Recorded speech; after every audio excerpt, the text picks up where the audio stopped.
तरीका वारदात ये है कि ये पेपर जो है फरहाना खान का पब्लिश हो चुका है।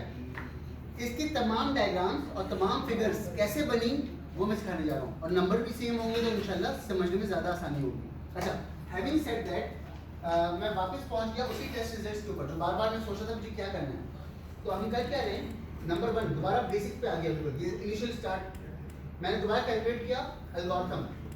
मैंने आपको बताया था इसको एक्सट्रैक्ट क्या करना है, कुछ बताया इस तरह का नहीं बताया इसका मतलब। जैसे ही मैंने एल्गोरिथम रन किया, यहाँ जाओ, एक्सेल को क्लिक करो, डाउनलोड कर लो पूरी एक्सेल फाइल, एक्सपोर्ट एक्सेल। और ये कहाँ सेव हो रहा है मुझे देखना पड़ेगा, मिनाज के फोल्डर पे नहीं करना मुझे, जो मैं इसको ले जा रहा हूँ डेस्कटॉप डाउनलोड पर, ताकि डिलीट कर दूँ बाद में। डाउनलोड के ऊपर मैं एक नया फोल्डर बना रहा हूँ, उसका नाम होगा फरहाना खान, एफ के नाम रखते हैं इसका, ठीक है। और फरहाना खान के अंदर ये टेस्ट फाइल क्या क्या रिपोर्ट हो रही है, किसका एक्सेल आ रहा है, एल्गोरिथम का एक्सेल आ रहा है। तो मैं क्या करूंगा, और सुनना आप सबको करना है, इसका नाम मैंने एएल रख दिया। आपने जो भी नाम रखा हो अपना नाम रखा होगा, यहाँ तो टेस्ट फाइल नाम रखा है ना मैंने मतलब बता रहे में दिखता शुरू में क्या लिख दूंगा एएल, क्योंकि मैंने एल्गोरिथम की फाइल का एक्सेल निकाल रहा हूँ। 7 फाइलें निकलनी है टोटल जो आप मुझे सेंड करेंगे। तभी मैं कह रहा हूँ कि मुझे किस नॉमेनक्लेचर में देंगे ताकि हम सब सेम पेज पे हों। जब भी मैं क्लिक करूँ तो मुझे बताओ एल्गोरिथम की फाइल खोल रहा हूँ आपकी। तो ए को कर रहा हूँ और सेव कर रहा हूँ। सेव जैसे करूँगा तो ये टाइम लेगा, लाइक से पता एक्सेल फाइल को एक्सट्रैक्ट कर रहा है और सेव कर रहा है फोल्डर पर। तो पहली फाइल डाउनलोड कौन सी की मैंने, एल्गोरिथम की एक्सेल, ठीक है। अभी भी समझ नहीं आया तो बूटस्ट्रैपिंग की एक्सेल जब डाउनलोड करूँगा तो जगह वही है, तो आपको जस्ट इन केस ढूंढने में मुश्किल नहीं होगी। तो ये फाइल आ गई आपके पास, सब कुछ है। ओपन मैं बात भी करूँगा, बंद कर दिया मैंने, ठीक है। डोंट सेव, मैंने अभी मैं खाली एक्सट्रैक्ट करना सिखा रहा हूँ आपको। वापस आ गया आपकी केस सैंपल। अच्छा, अभी मैंने क्या किया, एल्गोरिथम का एक्सेल डाउनलोड किया है ना। एट द सेम टाइम बगैर किसी टेस्ट में किए मैं इसको जूम ऑल करूंगा, और जूम ऑल करके राइट क्लिक करूंगा और एक्सपोर्ट एज इमेज करूंगा। Right click, export as image, export. इससे क्या होगा, अब ये चीज मैं इसका नाम भी क्या रख रहा हूं मैं, एएल, एल्गोरिथम का शॉर्ट फॉर्म।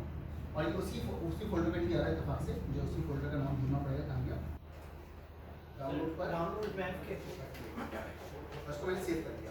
तो 2 फाइलें हो गई, कौन कौन सी, एक है प्योर एक्सेल एल्गोरिथम की, और दूसरी ये फाइल जो कि ओपन हो चुकी है एल्गोरिथम की इमेज। 2 फाइल हो गई, इतना सिंपल है। आगे, और ये आपकी थीसिस में लगी है, इसी सिखा रहा हूँ। ये एज इट इज इमेज आप थीसिस में लगा रहे होंगे ना अपनी। अब अगला काम कर रहा हूँ मैं, कैलकुलेट बूटस्ट्रैपिंग कर दूँ। इधर से भी वैसे ही 2 फाइलें निकलनी है, ठीक है। एक हाँ जो कर दिया मैंने, टाइम ज़्यादा लेगा क्योंकि ये 5000 के सैंपल में कर रहा होता है। बूटस्ट्रैप का मतलब पता है क्या होता है, कि जो सैंपल है ना आपका 150 का, जिसके 5000 सब सैंपल्स बनाएगा और फिर रिलीज करेगा, खुद ही सैंपल्स उसको जी जनरेट करेगा उसके पास, और फिर रिलीज करेगा। तभी ये रॉबस्ट से कम सैंपल साइज में इसलिए रन कर लेता है ये as compare to CD sample. अच्छा, जो रिजल्ट्स आए, इस रिजल्ट्स को खाली एक चीज़ कर लेना मेरी फेवर में, गौर से देखना इसको। मैं इसको जूम इन मुकम्मल नहीं कर रहा, थोड़ा सा जूम किया।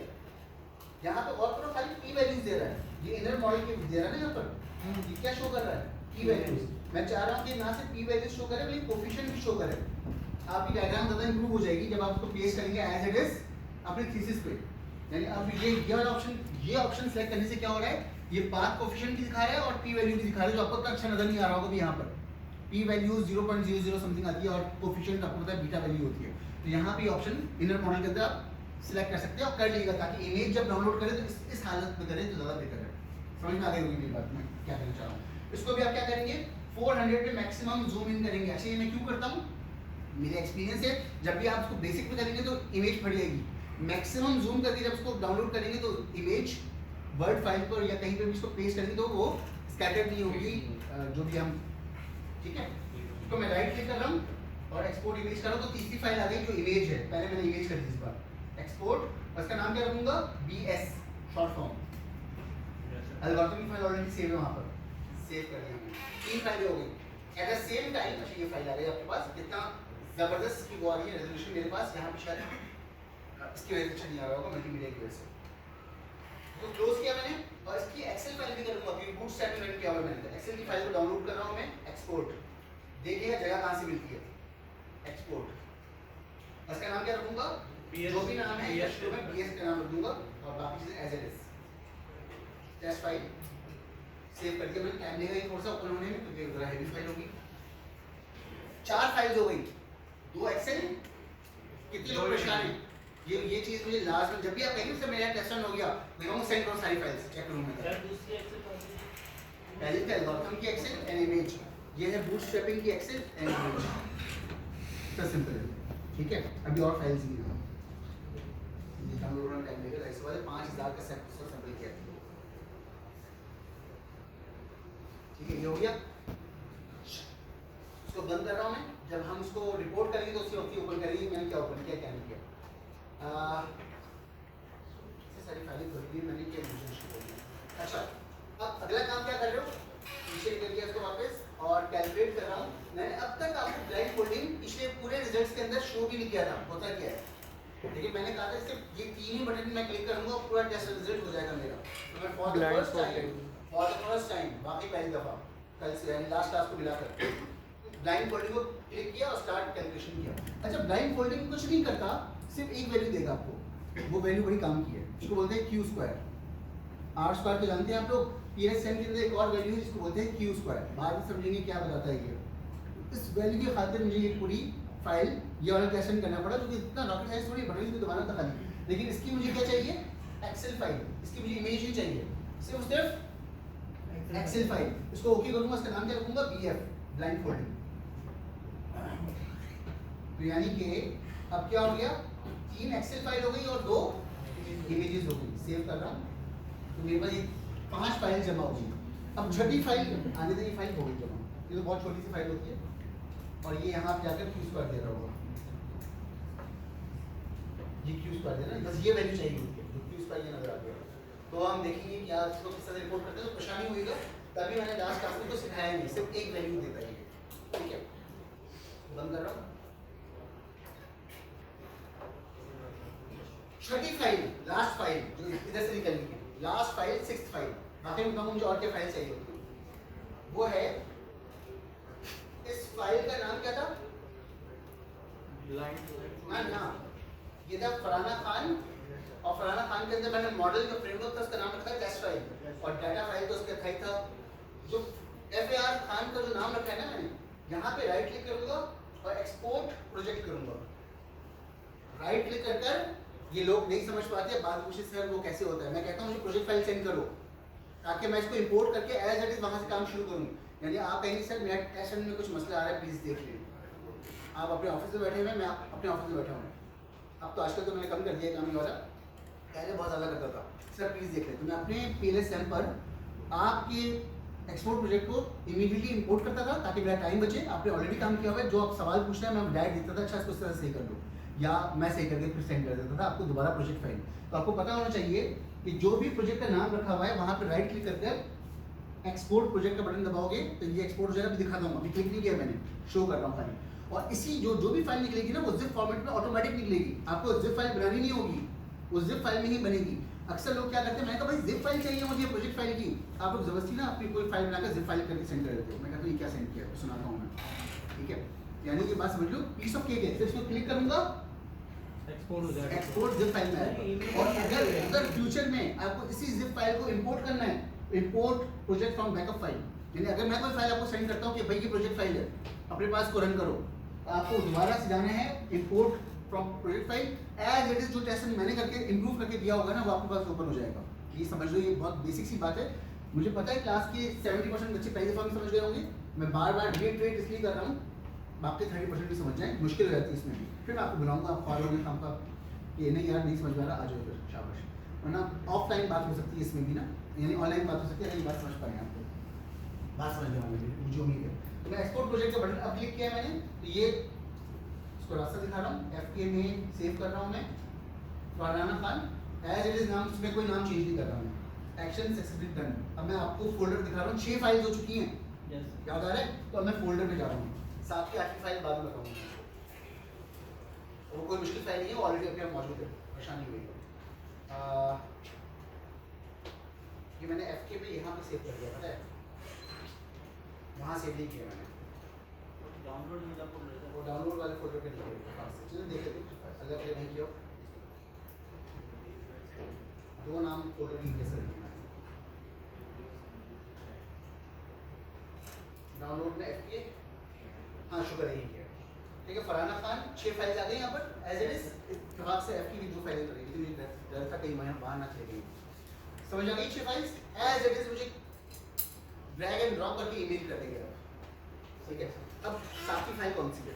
सातवीं फाइल आपकी .csv की फाइल, जिसके लिए आप यहाँ पहुंचे होंगे रॉ डाटा हो जाएगा, कोई रॉकेट साइंस तो नहीं है ना। .csv बनाओगे तब जाके इंपोर्ट करोगे ना उसको, PLSL पर लास्ट क्लास में थे ना, है ना, यानी कि SPSS से जो फिल्टर होकर लास्ट फाइल बनेगी ना आपकी साफ सुथरी, वो मुझे आप वो भी ईमेल करेंगे। 7 फाइल हो गई, बस इतना ही चाहिए मुझे। उसको उसका नाम रखेंगे raw data.csv, या अपना नाम जो भी नाम रखा है आपने उस फाइल का, वो .csv में होना चाहिए, बस मैं ये चेक करूँगा। दैट्स इट, 7 फाइल हो गई। अब हम रिपोर्टिंग सीख रहे हैं। आखिरी दफा रिपीट कर रहा हूँ, जब आप कहेंगे टेस्ट एंड ओके हो गया, ये 7 फाइलें, इसका मतलब आपने मुझे ईमेल कर दी होंगी, मैं चेक करके आपको अप्रूव कर दूंगा, हाँ वो है, राइट अप शुरू करो। ये अहम मामला है, अब आगे शुरू करना है। इन फाइल्स का काम होगा जो अब हम शुरू कर रहे हैं, और एक एक करके ओपन करूंगा जब रिक्वायर्ड। मैं वापस आ गया फरहाना खान के पेपर पर, क्योंकि फरहाना खान का ही डाटा है, तो इसको हम बेंचमार्क बना रहे हैं कि इसमें क्या लिखा हुआ है और ये किस तरह से रिपोर्ट कर रहा है। तो अपना थीसिस भी कमो बेश इसी पैटर्न पे रखिएगा, कमो बेश ठीक है, कुछ छोटी मोटी चीजें हो सकती हैं। अच्छा, इस पेपर के ऐसे से ब्रेक कर रहा हूँ, मैं गौर कर ले तो पहली डायग्राम मुझे ये नजर आई, फिगर 1, यस और नो? यस। बनाना मुश्किल है आसान है? तो गाइस मतलब आपको फ्रेमवर्क कीजिए, और क्या है, आपका अपना फ्रेमवर्क होगा, ठीक है। इसको याद से नॉर्मल जब भी मैं बनाता हूँ तो मैं इसको पावर पॉइंट में बनाता हूँ, कुछ इस तरह की शक्ल में बनाता हूँ, इसको अच्छे से बनाइएगा प्लीज। कोई ओपन हुआ है नहीं ऐसे, कुछ इस तरह से यानी अच्छे से बना सकते हैं। और उसके अंदर बाकायदा अभी इत्तेफाक से कुछ और चीज़ खुली भी है, H1 H2 H3 जो भी है आपके, वो भी प्लॉट करा होगा। मैं कहते तो मैं अभी फॉर्म दिखा देता हूँ ताकि मुझे खुद जो तमाम हो जाए कि मैंने सारी चीज़ें बता दी उनको। FK का ये है, ठीक है, और मैं वापस जा रहा हूँ।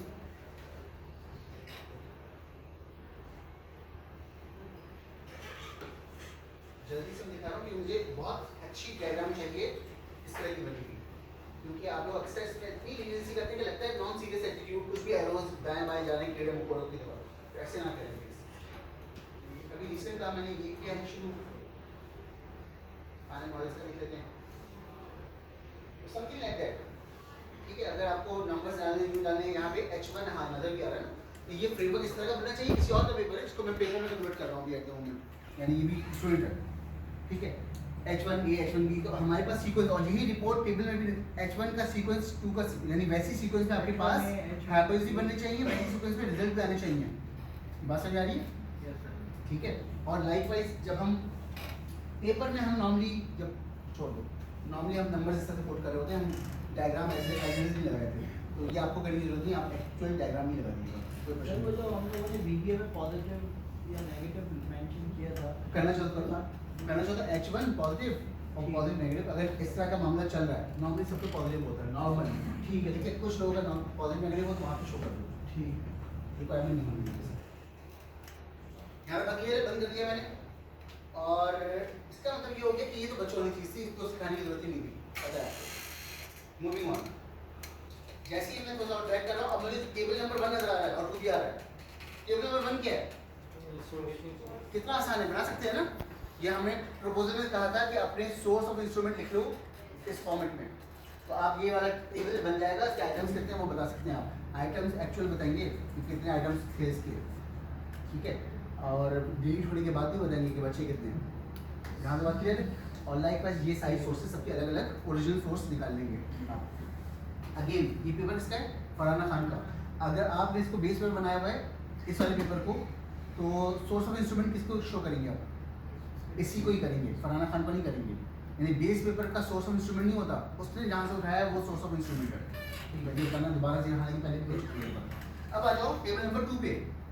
टेबल नंबर 2 क्या है? डेमोग्राफिक्स 243 का डाटा है जो आखिर में वैलिड डाटा था डाटा स्क्रीनिंग के बाद, और उसमें इत्तेफाक से जो ये पेपर इसमें एक जेंडर की जरूरत थी क्योंकि कंज्यूमर बिहेवियर था, ये बेसिकली बहुत पुराने स्टूडेंट उस वक्त कंज्यूमर बिहेवियर सप्लाई चेन की लिहाज से रिवर्स लॉजिक्स के पॉइंट व्यू से कर लेता था, अब नहीं करवाता। मैं आपसे मना करता हूँ कोई ऐसी चीज़ ना लिखें, लेकिन इत्तेफाक से इनके इसमें gender, age, qualification, income, profession आपका क्या है, फर्म टाइप, फर्म साइज, तो आपको वही रखने जो आपके हैं, लेकिन आप आराम से इसको प्लॉट कर सकते हैं ना, क्या है फ्रीक्वेंसी, क्या है परसेंटेज, क्या है, बला बला बला, इसमें 1-2 नंबर का जो आप लोग कभी कह जाते हैं ना, वहाँ पे बहुत तेजी से हम काउंट कर रहे होते हैं कि अगर 243 है तो ये 243 होना चाहिए, इन सबका सम 243 होना चाहिए, कहीं एक जगह पे डिस्क्रिपेंसी मिलेगी ना, आपको पकड़ लेंगे।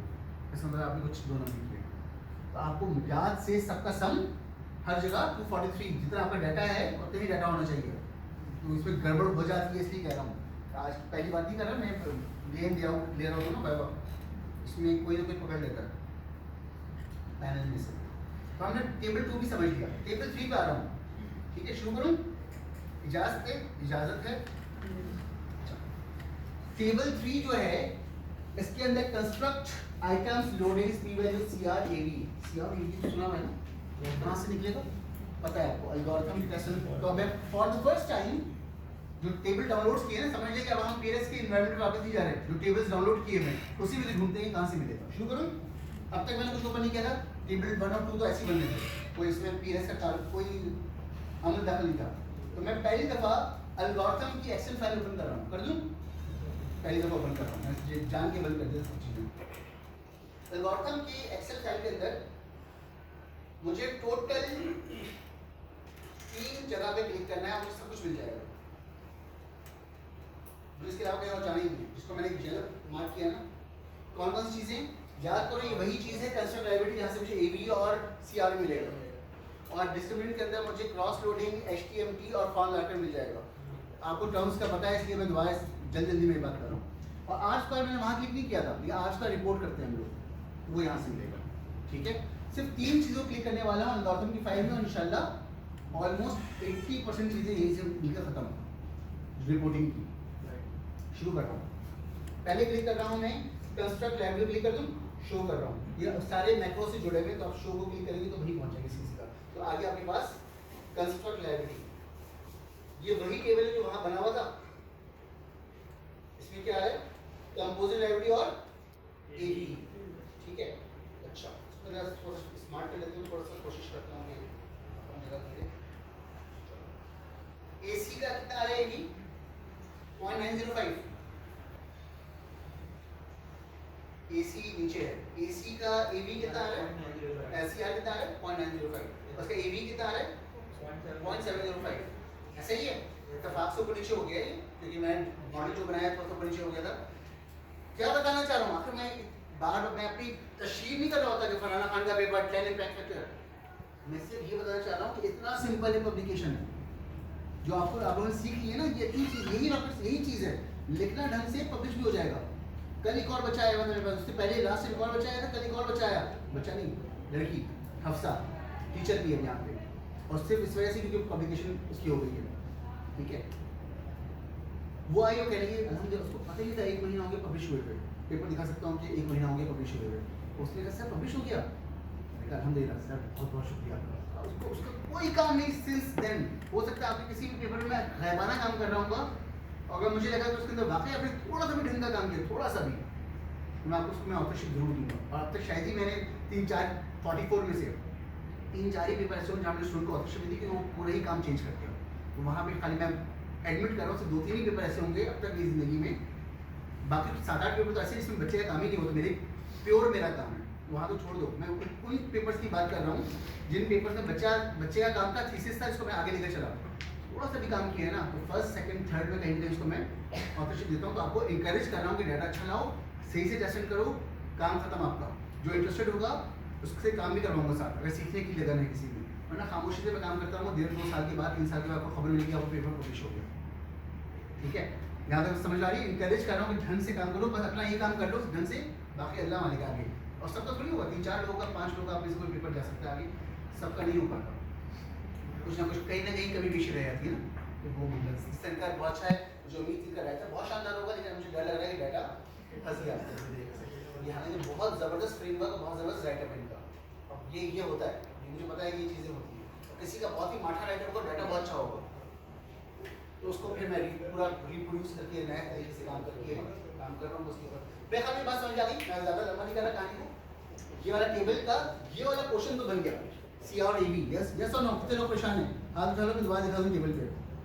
ये 2 हिस्से तो हो गए, अब आप से ये 2 हिस्से कहाँ से आए? अच्छा, ये हिस्सा भी समझ में आ गया कि 80 का देना चाहिए, तो आपने 81 के तमाम आइटम्स देती है। ये लोडिंग्स कौन सी लोडिंग्स है पता है? क्रॉस लोडिंग जो यूं लिखा हुआ है ना उसको सीधा कर दिया। लेकिन एक और जगह से स्ट्रेट मिलेगा, मैं बाद में बताऊंगा। यानी कि मैं क्या कहना चाह रहा हूँ, लोडिंग और पी वैल्यू मैं कुछ देर के बाद सिखाऊंगा। ये वाहिद टेबल है जो मैं बाद में सिखाऊंगा दोबारा, ये वाला हिस्सा। बाकी सारे टेबल यूं आने वाले हैं, स्ट्रेट आने वाले हैं। ये वाहिद टेबल है जहां मैं कंफ्यूज कर रहा हूं आपको। इसका एक हिस्सा तो सिखा दिया, दूसरा हिस्सा नहीं सिखाया। आगे नहीं करूंगा ये वाली बात। सीआर और तो टेबल 3 को पार्शियल सिखाया मैंने, यस और नो? आगे बढ़ते हैं। लाइट टेबल 4 पे आ रहा हूं। टेबल 4 कौन सा है? तो याद आ रहा है शक्ल? कौन सी वाली? एक तो एचटीएम की और दूसरा क्या? ये डायगोनल वाली वैल्यू है। इसके अंदर डायगोनल को जान के बोल्ड किया हुआ है, क्योंकि क्या है, ये कोरिलेशन की वैल्यू नहीं है। याद करो उस क्लास के अंदर ये फॉर्म लाकर है, आसान लफ्जों में फॉर्म लाकर में डायगोनल की वैल्यू को जान के बोल्ड कर दिया जाता है, क्योंकि डायगोनल की वैल्यू बड़ी होनी चाहिए अपने रिस्पेक्टिव रॉ एंड कॉलम में। याद आ रही है वाली बात लास्ट क्लास की? अपने रॉ में सबसे बड़ी होनी चाहिए, कॉलम में भी, सॉरी कॉलम में भी और रॉ में भी। गलत इशारा किया मैंने, लफ्ज कुछ और यूज किया। ठीक है, और कहाँ से मिलेगा? मैं जा रहा हूँ अब टेबल पर। मैं वहाँ पे जा रहा हूँ, मैं देखिए हालांकि इसके नीचे ही है, इस टेबल के नीचे ही होगा, लेकिन फिर भी आपको समझाने के लिए डिस्क्रिमिनेंट वैल्यू क्लिक कर रहा हूँ और ये नीचे आके डिस्क्रिमिनेंट वैल्यू उसी टेबल के नीचे ही था। बहुत बहुत ठीक है, जब आप यूज हो जाएंगे तो जल्दी कॉन्शियस हो जाएंगे। ये एचटीएम की पहले आ गई इत्तेफाक से, एचटीएम को छोड़ रहा हूँ मैं, तो नीचे का तो फॉर्म लाकर आ गया। फॉर्म लाकर के अंदर एसी का क्या आ रहा है? 0.840 और मेरा क्या है? ACE टॉपिक कितना आ रहा है? और कितना पूरा डिट्टो सेम। और ये डाटा जो है वो आपके पास रखा हुआ है फाइल सर्वर पे। मैं स्टूडेंट को सिखाने के लिए करता हूँ कि भाई खेलो, समझो पहले, ताकि मैथ कर सको। लेकिन आप लोग चूंकि थीसिस के स्टूडेंट है, नॉर्मली आरएमएस और इस तरह के बच्चों को मैं कहता हूँ भाई देखो इस तरह से डाटा निकल रहा होता है। ठीक है, हो गया? Yes sir. As it is table को ब्यूटीफाई करोगे। ब्यूटीफाई से बुरा किया, ये वर्ड पहले बार यूज किया है। जो एपीए है ना, एपीए टेबल, इसके अंदर 2 लाइंस यहाँ, 1 लाइन यहाँ पर, इसके अलावा कोई लाइन नजर नहीं आनी चाहिए, यानी कि कॉलम की लाइन नहीं होगी। यही स्टाइल है एपीए का। सारे टेबल जो मैं आगे दिखाने वाला हूँ आपको यही पैटर्न नजर आएगा, यही एपीए स्टाइल है। तो उसको क्या करोगे, वहां से उठाकर खाली ब्यूटीफाई कर लोगे इस तरह से। ठीक है, मूविंग ऑन।